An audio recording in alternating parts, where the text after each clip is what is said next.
All right, on this episode of the LPDS, we provide a couple of LPDS universe updates with the Rat War and the HOA War. I give a shout out to the West Virginia baseball team I forgot to do last week.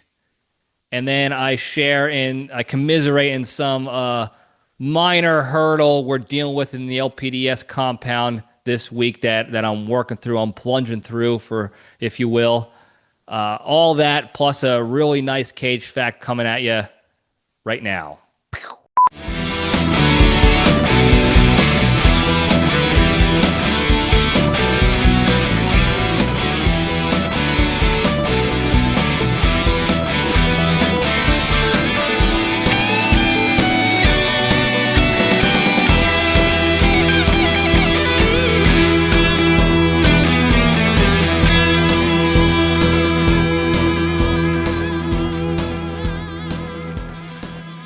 All right, Jabronis, we're back. Welcome back to the Libretti Podcast Diary Show. I'm your host, Libretti, the show that talks about nothing but tries to find the lessons in everything, and we have a good time doing it. Hope everybody had a good week. Mine was good up until today. I'll get into that into the junction. But otherwise, it was good and productive, making moves, making progress on life, doing the things. So can't really complain about that. Weather's actually has been pretty good. Hello, except my grass is growing at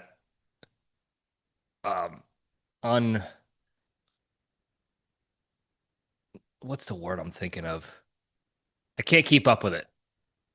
Como se dice, I can't keep up with the damn grass growing so fast. I'm mowing this weekend. By the time this posts, I'll have a lawn mow done. But, I mowed it last week, and it's already almost untenable. Randy can hide in there. He can do covert, low crawl operations, tactical level maneuvers in the grass. I won't see him. Luckily, he's white. He's white as snow. So that's the only thing that makes me able to see him. If I painted him green and camoed him up, he'd be gone in the grass, like a Vietnam jungle, if you will. So I gotta take care of that. Otherwise, the week has been fine. Very quickly, we're just gonna get into. I don't have much going on to say. Very quickly, friendly weekly reminder that our government is suppressing and sweeping under the rug all the child predators and crimes connected to the Epstein folks and that whole thing. Nothing's being done about it. Nothing will be done about it. Continues to be completely stricken from the record, for lack of a better term. But not here. I'm going to remind you guys every week about it and how despicable it is. And maybe the eye rolls will eventually turn into, yeah, you know what, Libretti, you're right. This is sickening that so many people in our government are just letting this go by and not doing a damn thing about it because it'll affect their careers, which is again crazy to me. They care more about their careers and power and money than they do about lives of humans. So that's all I got to say about that. Moving right along. Very quick Rat War update for you guys. I believe that I've scared the rats away before I can eliminate them. I think that one time where I'm 99% sure it's rats. But I think the one rat daddy that got stuck on the sticky trap, got its fat gut stuck on there, but was able to escape. I think he got skittish and saw that there's a threat here, and I gotta go. Because as soon as I set up my Ring camera in the garage to keep tabs on it and set up these new traps I got, these booby traps, he's disappeared. The rat dumpies are no more. No signs of the rat whatsoever. Even in the garden, I filled the hole up in the garden, the little tunnel that he dug, and nothing. So I don't know if we scared him away or what the deal is. It's like that. They did this experiment a while back. Scientists did, real guys, not like me and Tony Riggs. They did this sort of like particle experiment, and they used these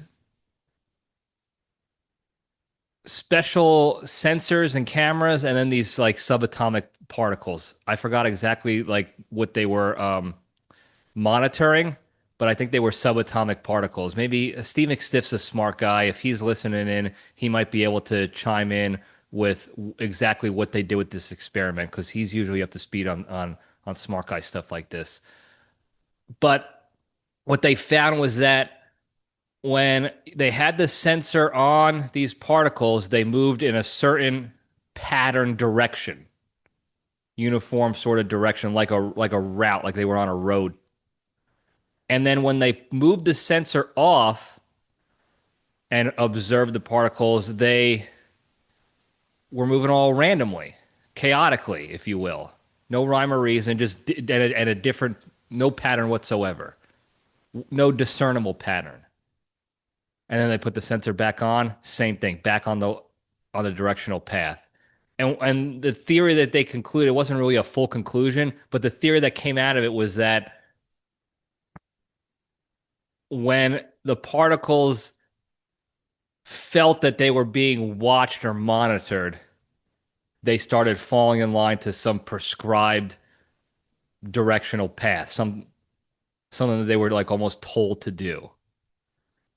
And then when they were perceived to not be being monitored and watched, they did whatever they wanted. So this experiment kind of, 6 degrees of separation over to the theory of that we're living in a simulation because even these random particles seem to have a program when being watched.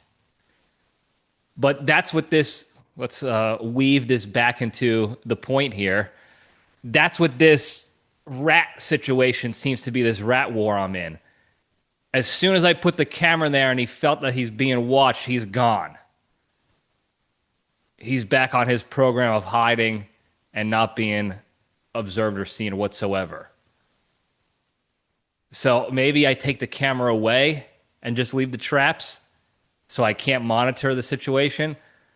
As I said before last week, I put the camera up so I can monitor his movements and patterns so I can use that intel to attack better. But he seems to be one step ahead of the monitoring. And now I gotta go maybe old school. No cameras, blind into the night. Like Bane. Just live in the darkness and go at it that way. So that's all the updates on the rat war. I'll keep you posted if anything happens. There's no updates on the HOA debacle. There will likely be no updates until the end of September when that arbitrary deadline hits. Mind you, while I'm driving down the street or running or doing whatever down the block, I have seen no less than 10 instances on sidewalks that were far worse than my lifted sidewalk square or whatever. Stone, block, segment. So I don't know. I'm almost inclined if I cared that much, if I had nothing better to do and we were in a hot war, I would knock on all those doors and ask if they've gotten notices from the HOA about their sidewalks. I have to imagine not. Also, my neighbor Don, he's a ride or die combating the HOA with me. I've noticed that he has started to get trees cut down on his property that he's wanted to cut down for years. And the HOA was always giving him a hard time and all these bullshit rules. And then also trying to give him shit for his sidewalks and patio issues, even though the trees that he's not allowed to cut down were the reasons why the sidewalk was getting all jacked up. It seems like he's flipping them the bird and telling them to go screw as well. because he's got some fresh lumber on the sidewalk for the garbage men to take because he just had some trees cut down. Same with my neighbor Richard. More trees cut down for him too. So we got numbers. This is not a hot war just yet, but there's diplomatic maneuvering going on in the neighborhood to send a message to the HOA that we're not to be fucked with. Okay, you will lose this battle. You will lose this war. And everybody knows that if you go into a war with the LPDS, you're losing.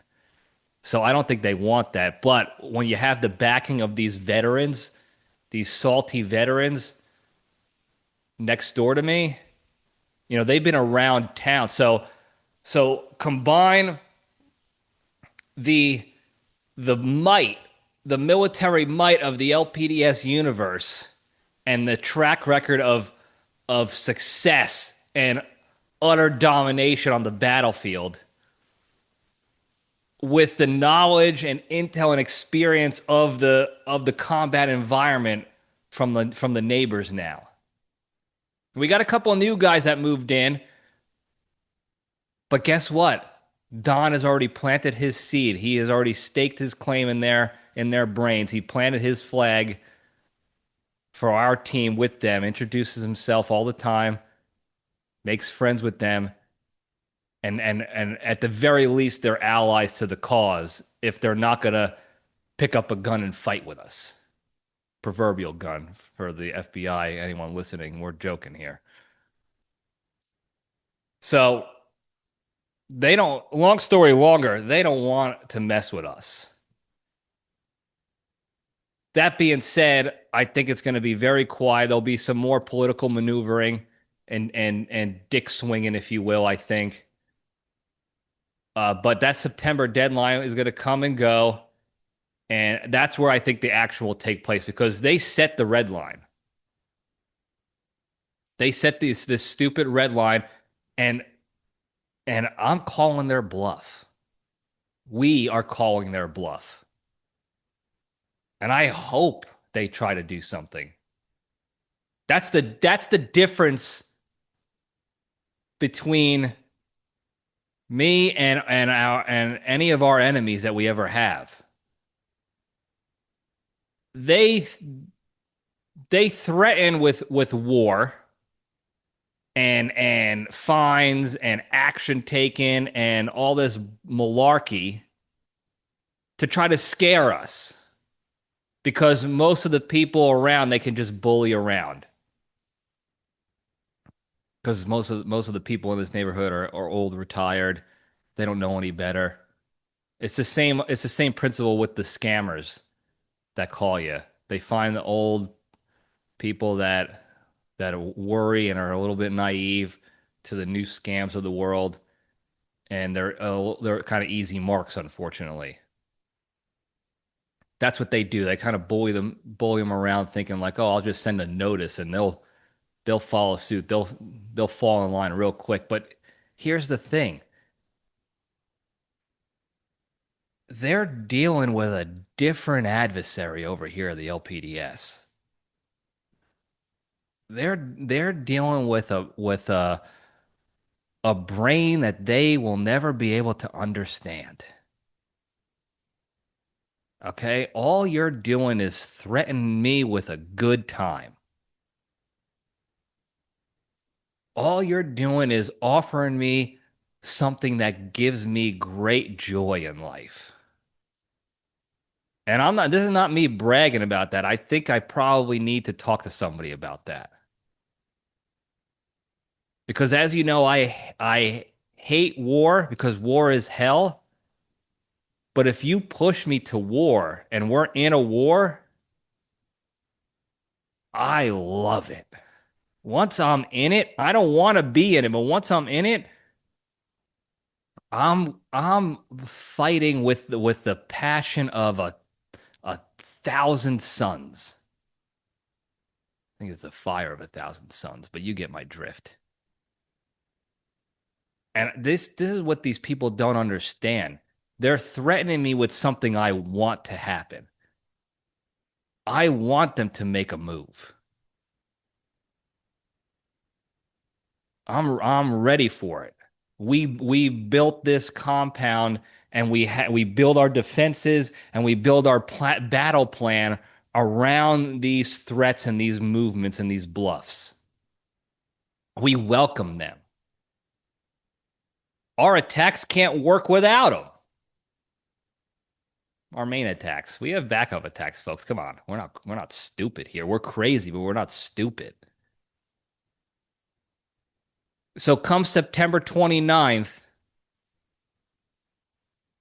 if they decide to unleash, I promise them all hell will break loose. And they'll lose. And I don't want them to lose because I know at the end of the day, the people on the HOA board are still members of the neighborhood. Individually, I don't dislike any of them. But as a board, as an entity, you are the enemy. And you'll always be the enemy of every neighborhood in America because HOAs are a scam. They're a money-making scam. They're a scam. They're a bureaucratic scam for the towns and the politicians in the area. It's just a racket and a scam to have to wield power over people for no reason. And you think because I signed the title of my house that I'm just part of this thing now? Give me a break. Luckily for this HOA, they don't have a lot of quote unquote rules or restrictions. It's a joke of an HOA to begin with. But the ones that they're trying to hold us to, good luck. That's all I have to say is good luck to you. Because I got nothing to live for. This is our compound. Okay? And we will fight to the death to preserve it. So, that's all I got to say about that. Really quick. I say quick. I'm going to be very quick here because we're going to do streams for the Yankees. But they at the time of this recording, they have lost 3 straight to the Red Sox, last place team. Embarrassing franchise this season. All the Red Sox fans know it, and they're bending the Yankees over a barrel with ease this weekend. I think they play 4 games, so maybe by Sunday, by the time this posts, I would venture to say that the Yanks go 0-4. There's a chance they scrape away 1 win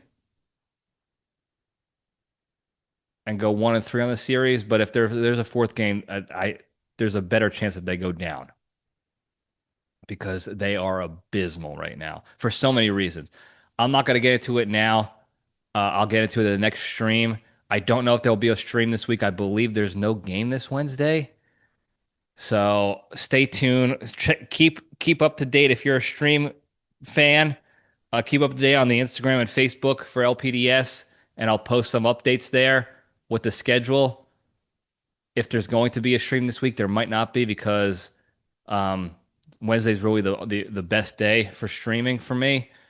And if they don't have a game, we don't have a stream. So stay tuned for that. That's when I'll get into it because we'll have 2.5, 3 hours for me to really go in on everything that's wrong and things that are good. If there are any good things to talk about.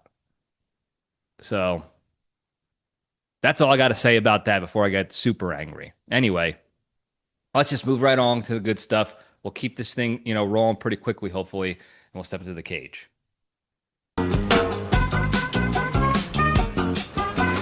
Okay, let's run. All right, today's Into the Cage segment is proudly sponsored by Zin Fingers. Do you like to cheese your balls off on some Zin Daddies, but don't like the silicone-like texture of the pouches? And you also happen to be a greaseball wop or wop enthusiast looking for an Italian-flavored Zin? Well, good news, because Tony Riggs has done it again for you with the Zin Fingers.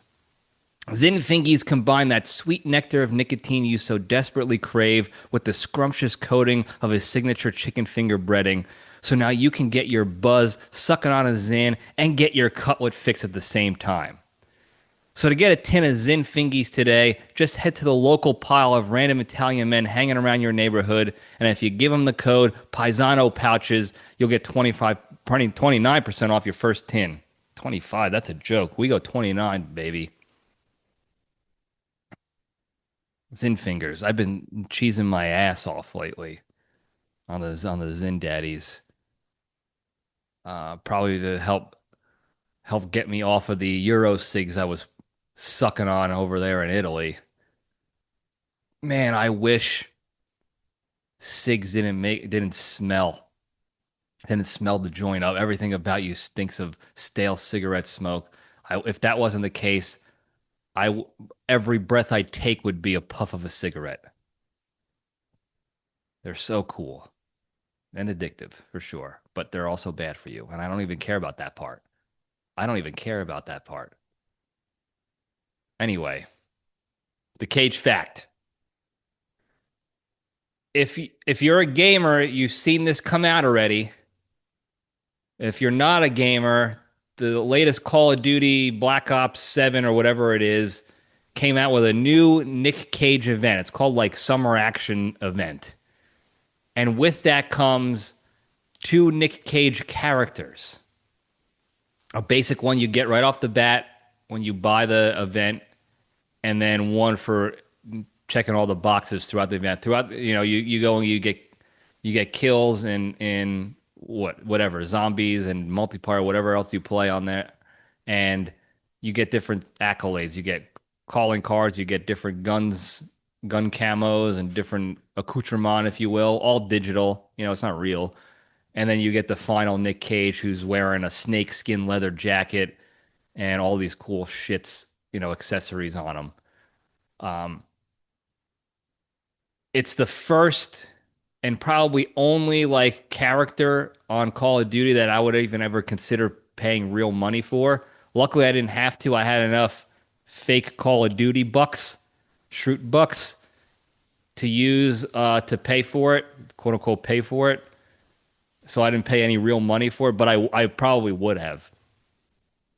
That, or maybe if there was like a Rocky one, or maybe a Saving Private Ryan one, I would probably pay for those.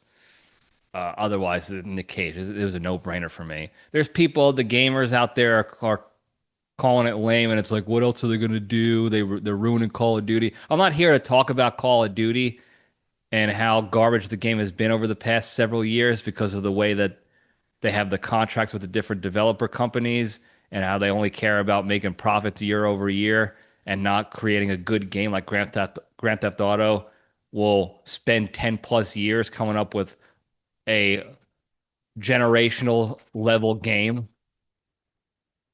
and they make their money that way. No, Call of Duty cares more about the instant gratification and the younger crowd that plays games. So it's not, I don't like it per se, but we play zombies when we hit sticks, and they came in with this Nic Cage thing. And like I said, I'm not here to talk about like, oh, it's lame for the game. I don't care about what it does for the game. I care that it's Nic Cage, and they got me. So the event goes until the end of July, I think, July 23rd or something like that. I will have the Nic Cage characters all swept up within the week, I'd say, because I want that snakeskin cage.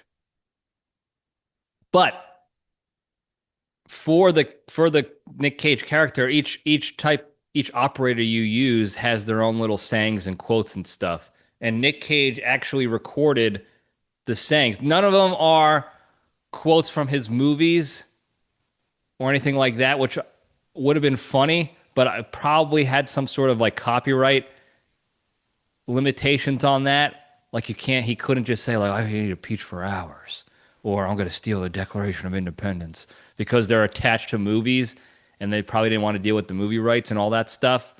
So he just has these random sayings, but he recorded them. And I imagine they took, I don't know if he did any additional sort of digital modeling so they can build the character for him because you have to, what they usually do. I think they still do it this way. They they they suit you up in a green suit, looking like a weird Gumby, like Teletubby looking thing, like a green putty ranger, and they put all these little orbs and bulbs on you so that you can do movements, and then they can digitally create off of that. I don't know if they still do it that way. I'm probably behind the times, but he had to do something similar to that for, I believe, the CGI Superman and the Flash. Maybe that was all AI. Maybe he didn't have to do anything for it. Regardless, so maybe he didn't have to do anything for this either. Either AI did all of it off of his old movie footage and stuff, or he went in there and did some stuff. And the video games companies probably work with the CGI companies that do movies and used all the archived footage that they had from the Flash and other stuff and created what in my opinion is a very realistic looking Nic Cage for a computer animated character. It looks like him. They did a pretty damn good job. Obviously, he's younger in it and he's more jacked than he is now. He's 63 years old or something like that. So 62, 63, something like that. So obviously, it's not present day Cage, but the face looks like him, and obviously, it sounds like him because it is him. So at first, I couldn't tell it was actually his voice because I put the character volume on low, and I put the chat volume up high so I can hear Wet Cat and Catwoman and Creature when we're stixing. But I went back by myself and listened to him, and it sounds like him for sure. Um, so yeah, there you go. That's the Cage fact for you. You're welcome. Moving right along over to the Junction, we'll spin the logo up. I don't have too much. I do want to give a quick shout out. I forgot to do this last week in the heat of the moment. I forgot about Father's Day because it was the week that we posted the episode. So happy Father's Day, everybody. Obviously, I call my old man. But also a quick shout out to once again Steve Sabins in the West Virginia University baseball team.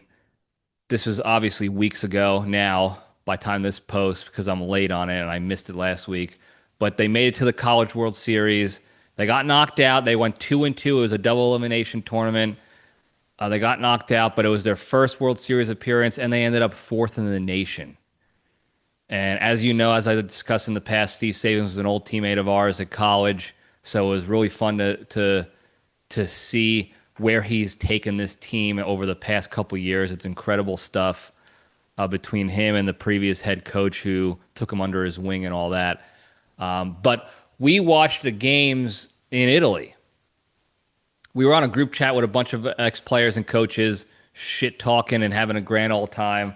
And he was part of that group chat, which was cool because he got to read us all shit talking throughout the games, and then he can read it afterwards. Hopefully, we gave him a good laugh and not too much agita. But we watched the games on my laptop actually. We tried to line up the time. So luckily, they played a bunch of afternoon games in America. So we were watching them at dinner. Those were the only nights that we got takeout. It was like 3 nights that we got takeout and sat in our Airbnbs or the hotel to watch the game. And there was some connectivity issues with the Wi-Fi at one of the Airbnbs for a little bit, but we made it work. One of the games they played a night game, so it was early a.m. in Italy, and we stayed up until like 3 in the morning. It was like tied ball game in the 6th inning, and we were like, oh, we have an early tour the next morning, so we should probably get a couple hours of sleep. So we went to bed around 3 a.m. Italy time. But we tried to stay up as much as we could to watch that game. And then we were finally able to cast the last game onto the TV in the hotel in Naples to watch that last game. Even though they lost, it was still fun again, a whole fun experience to watch. So even though they didn't win the whole thing, congratulations on their run. It was incredible. They got so much well-deserved attention for it. and Saban's was even on the Pat McAfee show on ESPN earlier last week, which was amazing to watch too. Pat McAfee was an alum. He was a football alum at West Virginia, so there was a connection there. But it was fun. So I apologize for missing that last week, but shout out to him and the West Virginia baseball team. So there you go. While we're talking about Italy, just a quick sort of Libretti life update, not update, but what's going on in his brain of mine. I am still actively working and trying to figure out ways to be able to split my time there realistically to enjoy this myself and bring Randy along with me. So that's not a dead thing. It comes down to really to finances for me because of stuff you have to do. It takes time to get what either visas or residency or citizenship or what have you, and then to get the dog over and stuff too. But it costs money to do all that, so it's a finance thing. Plus, I got to learn the language.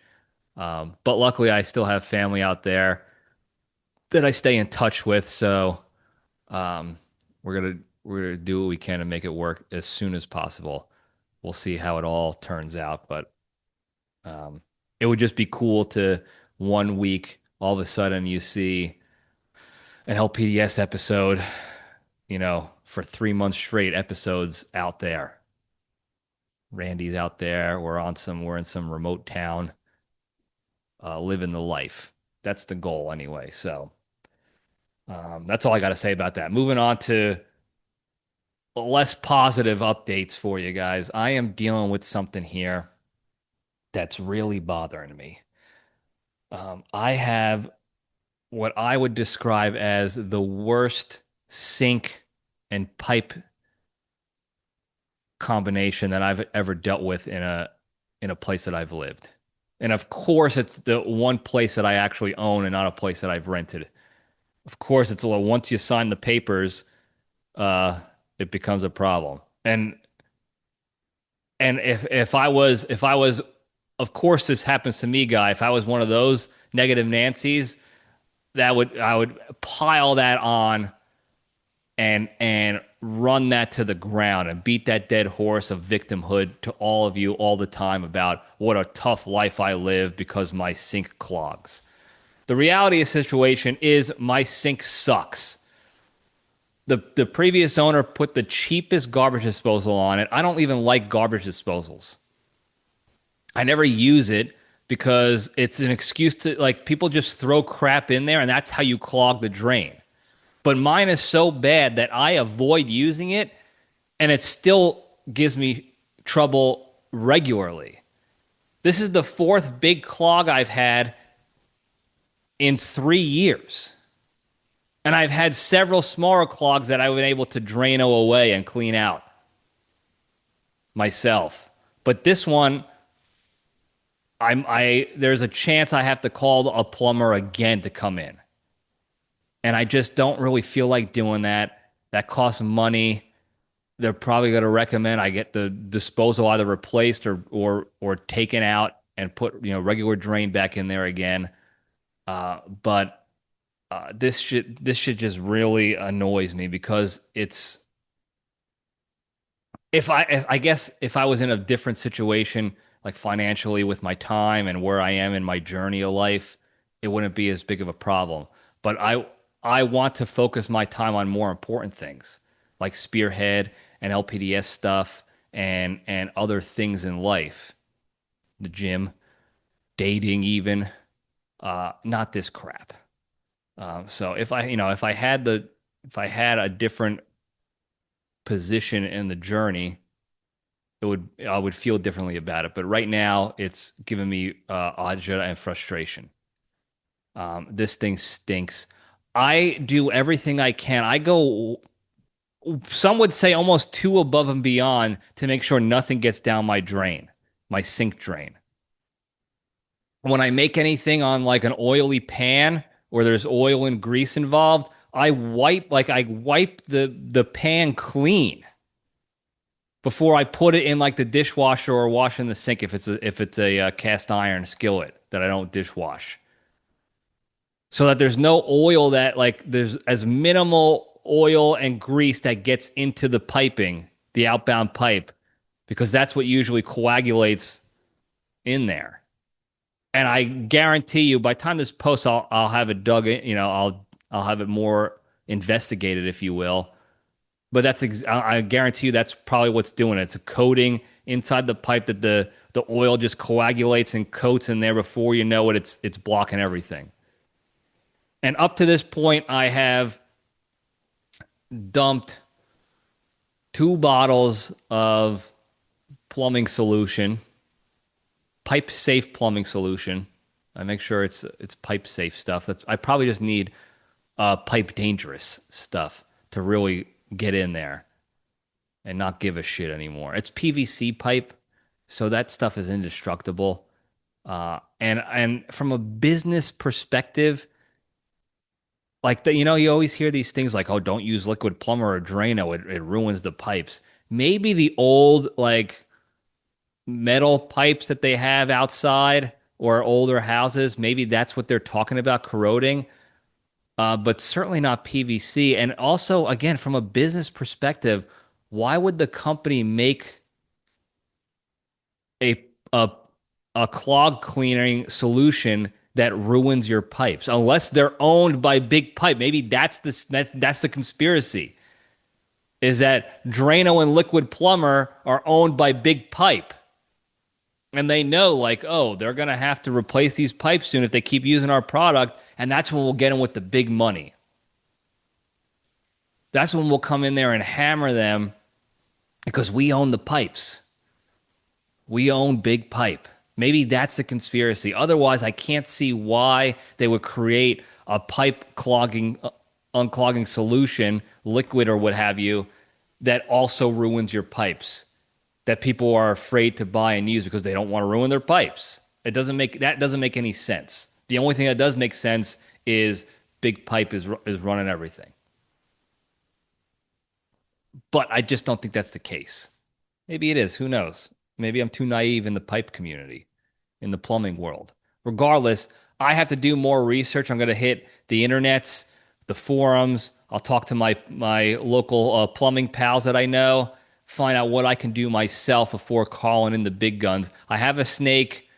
I've been plunging it, but I don't think the plunger is as effective with the stupid garbage disposal.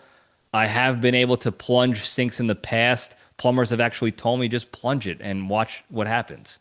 But that could be because I have this dog shit garbage disposal. But right now, nothing is working.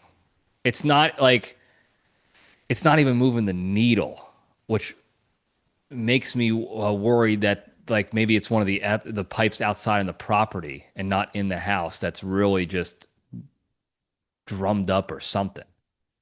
But I don't understand what is causing this to happen when I basically wash already clean plates. Like I wipe them all down into the garbage before I even put them in the sink or dishwasher. And I have a little grate, like a little sink colander, I don't know what they call, filter or whatever, on the sinkhole. That's not part of it. I put that in myself to catch up any additional crumbs and stop things from going down there. So for the life of me, I can't figure out what is the reason this thing gets clogged so frequently. So frequently. If it happened one time every couple years, okay. It's probably because I haven't been paying that much attention over the years. I mean, I used to put everything in other houses I've lived in, other sinks that I've used with garbage disposal, coffee grounds, anything on the dishes or pans or whatever, just throw it in there. I'll run the disposal. Everything will be fine. And it was fine. And I did not care back then. I was reckless.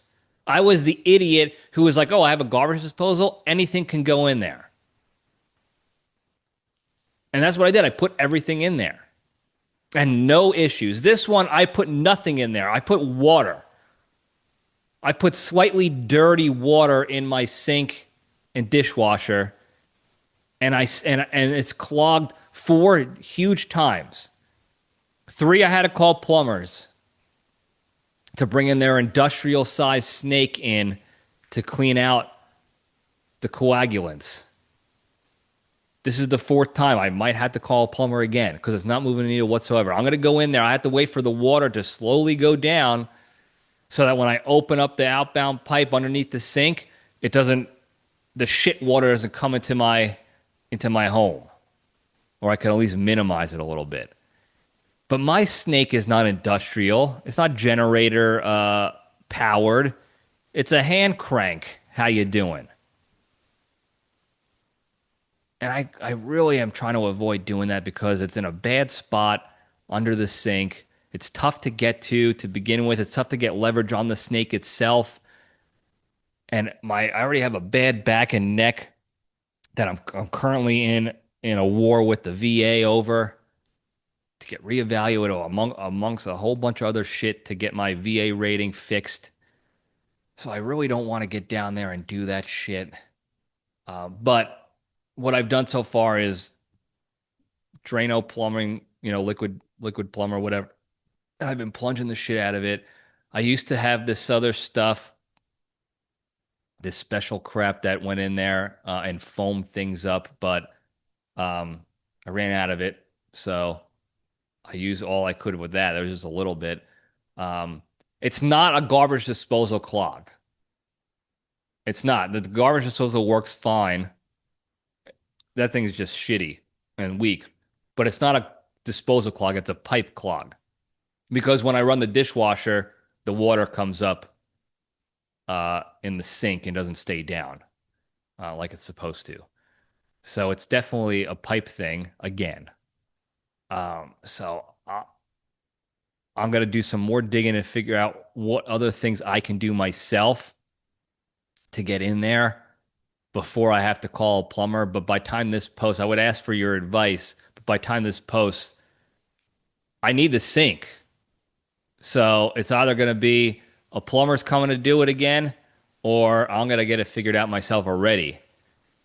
But I have not done enough research on it yet. The Wet Cat is great about that, finding things through like ChatGPT and YouTube videos and stuff like that. He's the one who actually helped when we were figuring out buffering and internet issues with the games in Italy. Wet Cat was on his phone, giving me steps to take to help with the buffering and the lag and stuff. So he's good about that. But by the time you hear this, Wet Cat, it's gonna be too late. It's gonna be done for. I'm gonna have it figured out or have somebody else figure it out for me. So I'm gonna try to do it myself as far as the research goes and the YouTube vids and to see what's up there. But what I think I'm gonna have to do at the very least is go into that stupid pipe tomorrow, and which again, from a first world perspective, pisses me off because I got to mow the lawn. I want to get outside and do some stuff. I want to work on the garden. The weeds. The rain really makes the weeds grow a lot in the garden. So I got to take care of that. And there's other shit I want to do with my life. I'm trying to get out there and be an outdoor cat in the dating world. I can't do that if I have a sink full of shit water that I got to tend to.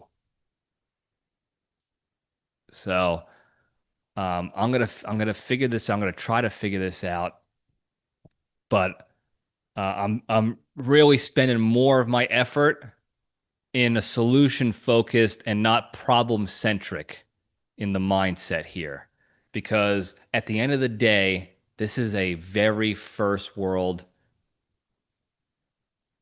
like good life problem to have. Oh, your sink's clogged and your garbage disposal was shitty. Boo fucking hoo hoo. And I have to keep reminding myself that. Yes, it's an annoyance because it slows down the other stuff I have planned, the bigger $1 million goals I have planned that I work on day in and day out. But at the end of the day, I have to keep reminding myself, like, I have running water. I have pipes to clog up.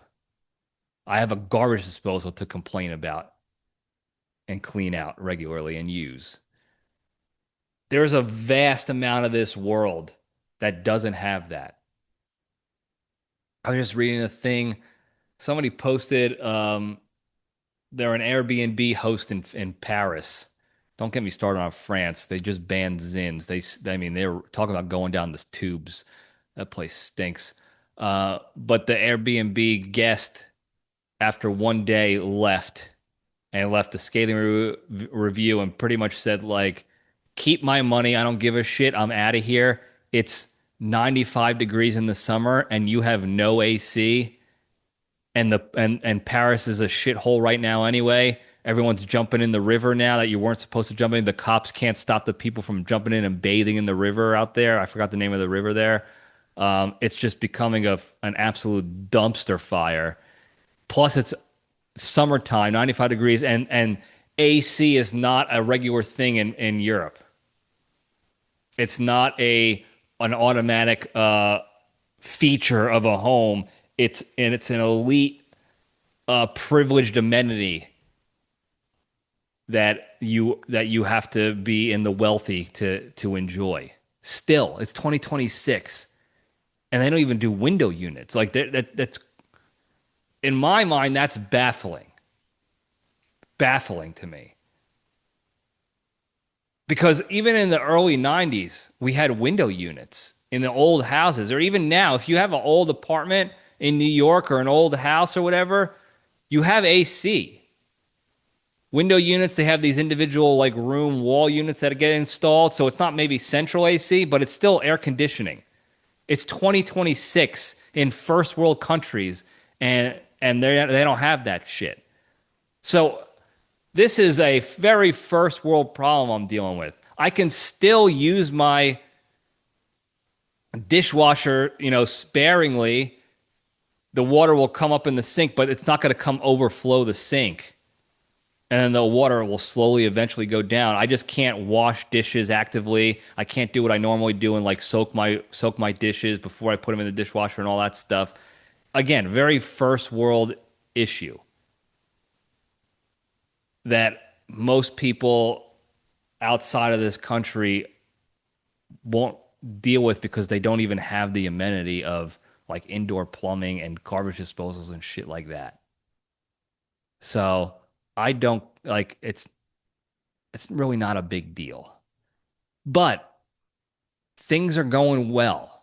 Despite my, financial journey and spearhead journey and the fact that I'm not where I necessarily want to be just yet. I'm well on my way. I'm on the path. Life is good. I have AC.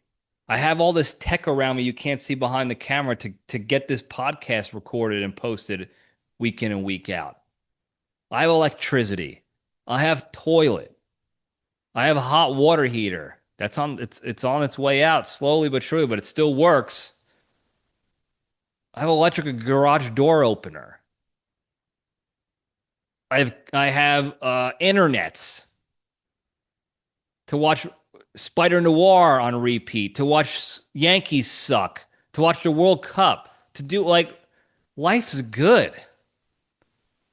Life is good. I have a backyard to hang out with Randy and do workouts in and lay out in the sun and have a garden and mow my own lawn and just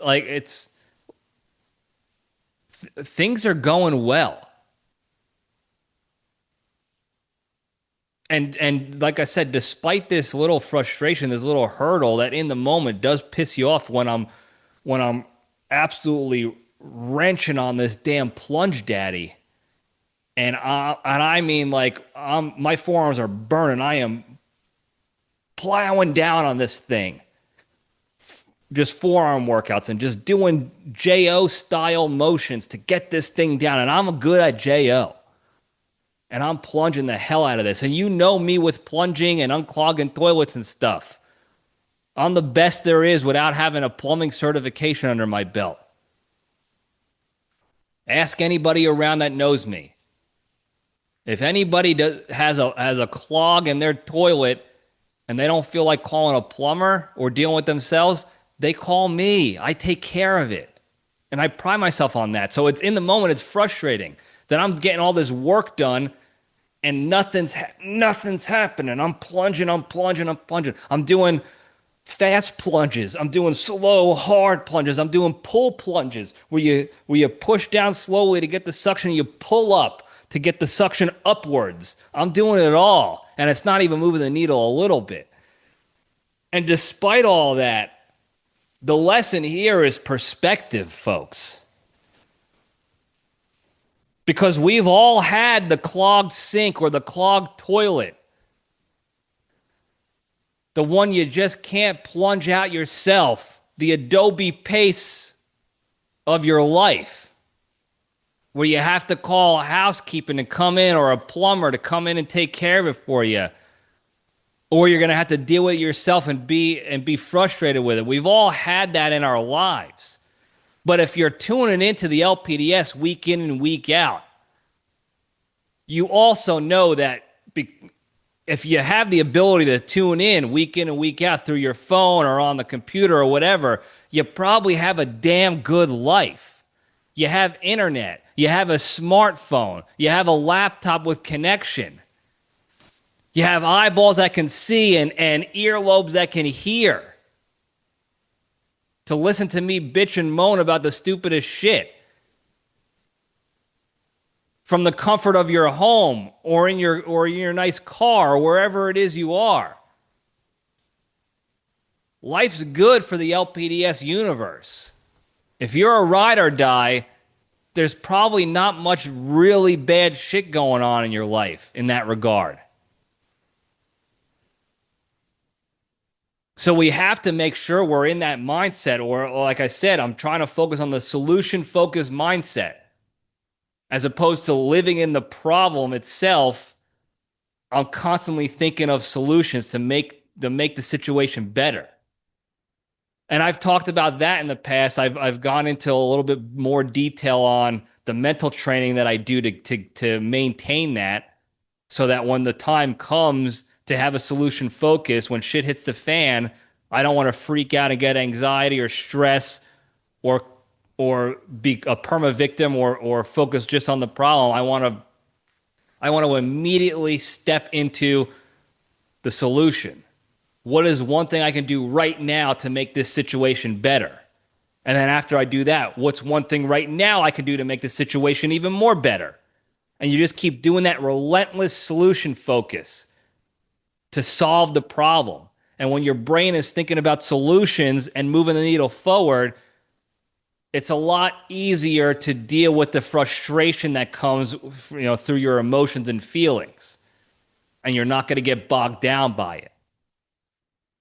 And that's the goal. That's how you get through stress and you help deal with the anxiety and other shit you're dealing with internally. Because at the end of the day, with all the science and psychology behind it all, at the end of the day, anxiety and stress are manifestations of how your mind is responding to that. It's responding to the survival threat that it perceives in your life. Whether it's from a trauma back in the day, a childhood trauma, PTSD, war pain, your mind sees it as a threat, so it goes into survival mode, fight or flight. And we have to get our mind is just a response vehicle. Our brain is just a response vehicle, and we control it. As hard as it is sometimes, we still control it. So if we can control it into the solution focus and make that our muscle memory when shit hits the fan, we're in good shape. And that's the goal all the time. So all that is to say, life here is pretty good at the LPDS community these days. I don't have any real complaints. I could sit here and rattle off all the shit that is technically problematic in my world right now. And some of you guys know about it. I'm not rich. I'm living less than paycheck to paycheck. But that's by choice. We all know, so it's not a problem. So check that off. Not a problem. I'm choosing that life to build for the future. And I could do that for every other quote unquote problem around. So just remember, if you're tuning into this episode and to this show in general, and you're in a state of stress or anxiety, and you got a lot of problems you're dealing with, take that LPDS step back. Take a deep centering breath, 6 seconds in, hold for 2, exhale for 7. Centering breath to regulate your emotions, to lower your heart rate a little bit. Take that LPDS step back and put things into perspective for yourself. Because if you're able to tune into this show every week, you're able to solve the problems you're dealing with. You have a good enough life. You set yourself up to have a good enough life to be able to minimize those problems, mitigate those problems to the fact that they're not incapacitating to you. And you can do that by going by problem, thinking about the problem, taking the step back and realizing, oh, well, I'm choosing to live this life right now financially so that I can create a greater abundance and situation for myself in the future. So that's not really a problem because I'm volunteering that. The sink problem, not a problem. Yeah, I have a clogged pipe and my garbage disposal sucks, but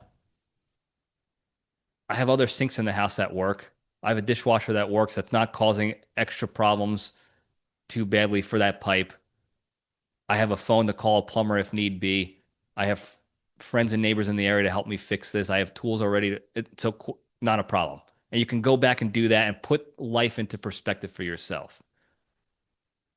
And that's a hell of a lot better than living in the negative and being that perma victim.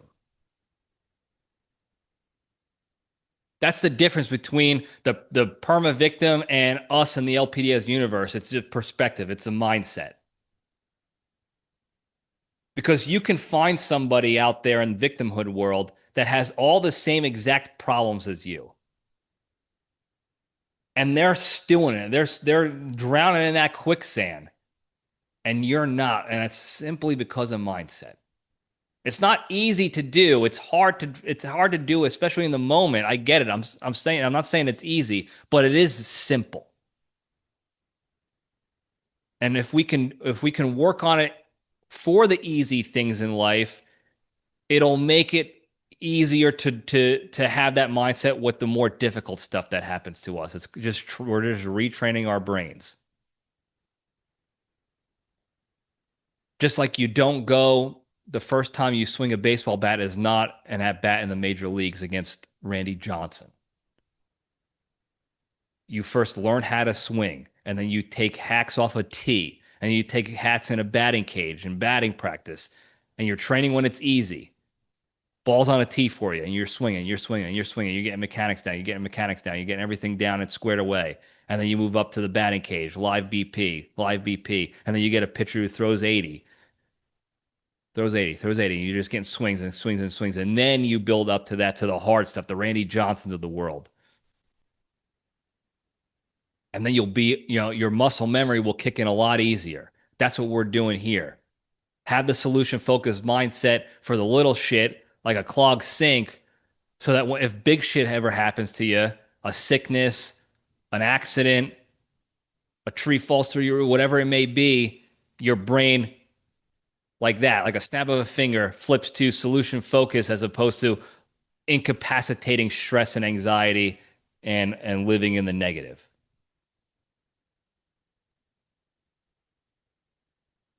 So keep that in mind. I'm certainly going to try to keep it in mind as I continue to plunge away and figure this whole thing out. And I'll keep you guys posted on how it all goes. And that's all I got to say about that. Before we go, very quickly, the big three, the 3 pillars of staying strong and being a better, happier, kinder, healthier, less stressed, more genuine human being, being able to spread that positivity and goodness to all those around you and throughout the land. Number 1, exercise every day. Do something every day to improve your fitness and health, physically, mentally, or emotionally. Number 2, the hardest one to do, don't be a shitty, negative person. Be a kind person. Be a good person. When the opportunity arises to be shitty and negative, take that deep centering breath take the LPDS step back to detach from those negative emotions and just remove yourself from those situations. Relentless solution focus. Number 3, the most important one, be genuinely thankful and grateful for all the good you have in your lives. Because a lot of other people don't have all that shit. And you can do this every day to start off, just taking a few seconds each day to think about at least one good thing in your life and what your life would be like without that thing. And that'll put things into perspective for you. Then you can kind of pay that forward while you're in that state of gratitude. You pay it forward to somebody else or to something else. And the more you're in that state of gratitude, the easier it is for you to not be a negative person and remove yourself from those situations. And the more time and capacity you have to focus on more positive, productive things with your lives, like exercising. And if you do these 3 things every day, a little bit each and every day, repetition, I promise you, you'll be a better, happier, kinder, healthier, less stressed, more genuine human being and be able to spread that positivity and goodness to all those around you and throughout the land. Thank you guys again for tuning in. Don't forget to like and subscribe and tell your friends and enemies and hit the hotline. Please, I missed the hotline. 202-670-1114. Anything you got on the hotline. Shit talk me, jokes, comedy bits, impersonations, prank calls, questions, advice, whatever you got, hit me up on the hotline, 202-670-1114. Thank you guys again. I love you all. Stay strong.